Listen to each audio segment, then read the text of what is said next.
Yo, what's going on, everybody? It's me, Odio, and I'm here today to review Anaconda for you. Yes, it's the 2025 version, not the one from 1997. This is not the one with the giant snake killing everyone. Well, I mean, it sort of is.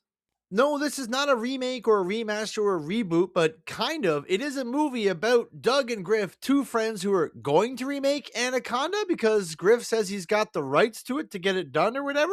Yeah, I mean, let's get into it here. It's definitely different than what I was expecting. So this movie starts off with these two friends, Doug and Griff. Griff has gone to Hollywood to try to make a name for himself. He did a couple episodes of SWAT, but basically his life is shit. He keeps getting fired from things, and the whole Hollywood thing's not going his way.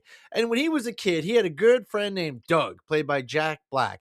And they made a movie together, The Squatch, or Quatch. So, like the end of Sasquatch. It was just like an old horror movie when they were like 13 or whatever. But you get to watch it during the movie. And actually, it's pretty fun. One of my favorite parts of the movie was that. You get to check it out. They get together for Doug's birthday party. Jack Black's having a surprise birthday party. So Paul Rudd comes all the way from Hollywood to see him. And in the movie there that they're watching, the Quatch, their other two old friends, Claire and Kenny, are there too. It's Steve Zahn, and I never know, is it Thandi Newton or whatever? I don't know how to pronounce her name, but she was there too. That's the other two friends. And the whole premise, which if you've seen the trailer, honestly, this is one of those movies where like the trailer sort of like does the whole movie in, really. And I just say that because, the trailer does pretty much give you the outline of the movie, and there's really not a lot more to it. That outline of the movie of these two guys trying to reboot Anaconda is pretty much the movie. Yeah, that's the whole plot. So once they get together, Griff tells Doug, well, I've actually bought the rights. Whether he did or not is up for a little bit up in the air, but they actually get their other two friends, Claire and Kenny, and they're going to go down to Brazil, go into the rainforest. Now, it's funny because Griff wants to do it because his life is shit. Steve Zahn, who plays Kenny, he's like a drunken, drug-using loser who lost his job. He used to work for Doug, and they're like, are you sober now? He's like, oh, I'm Buffalo sober. I just have some beer, white liquor and some shots here and there, but definitely not all of it. And he's on drugs a couple times in the movie. His character is pretty good. Thandi Newton, her life is shit too. She just got divorced, so she's got nothing better to do.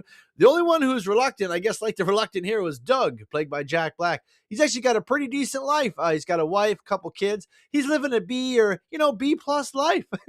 He kind of makes these little videos for people's weddings and things like that. So he's not, I wouldn't say he's 100% content, but he doesn't really want to go. But of course, his wife talks him into it, and then we get on our adventure. We're going to the jungle to remake 1997's Anaconda.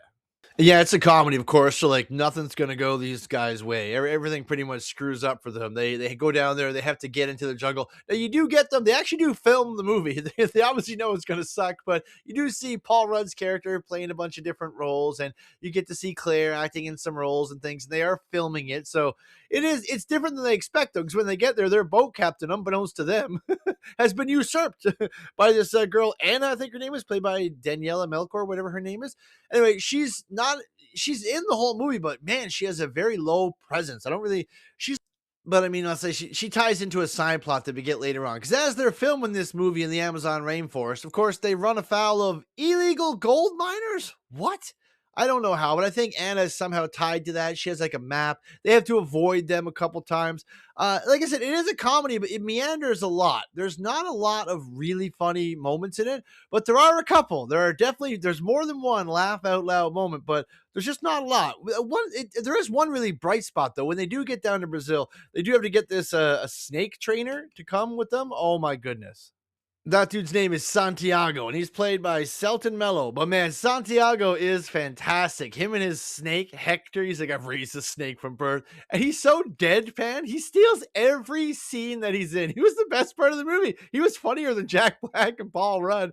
Everything he did was great. And the way he addressed the whole crew, and he talked to his own snake. And they had to get the snake in Paul Rudd's face. And one time he's like holding the bag. He's like, it's okay. The snake loves you. Let him touch your face. And it's a huge anaconda. Oh, it was pretty good. He was great. If they make a sequel or a side movie, I'd like him to be in it. But overall, like I said, it's pretty good. The snake CGI is decent. Like you do when the snake comes on screen, he does look good. I find the snake looks cool. There's a couple different snakes for multiple reasons. They're in the jungle, so they do find some other snakes. There may be a horrendous, hilarious snake death some point in the movie too, which again you kind of see from the trailer, but it is pretty funny when it happens in the movie. You get another moment which you see in the trailer with Jack Black with the pig on his head. even though I knew that moment was coming, it was somehow still hilarious. When it happens in the movie, it's even funnier. Like I love that part. They had some really good lines. And like I said, Santiago with his deadpan lines, those were great. One of the best parts in the movie too, which really didn't make any sense, they find like the old set to Anaconda, the snakes like smashing through it and things, and literally out of nowhere, Ice Cube shows up. I was like, Ice Cube, what's up? He comes in, he's talking about the old Anaconda movie. You even get an appearance, I think it's J Lo. She comes in at the end saying, "Oh, I want to remake this movie with you." I don't know. They have lots of funny moments that you burst out laughing. But the overall tone, I mean, it's not super long. It's under 2 hours, but oh, it drags too much. The jokes are the ones that land anyway are too far apart. They do have some funny dialogue, some good quips now and then, but overall, I just found it was kind of dragging. And when the funny moments happen, they're really funny. Everyone around me laughed. Everyone had a big laugh.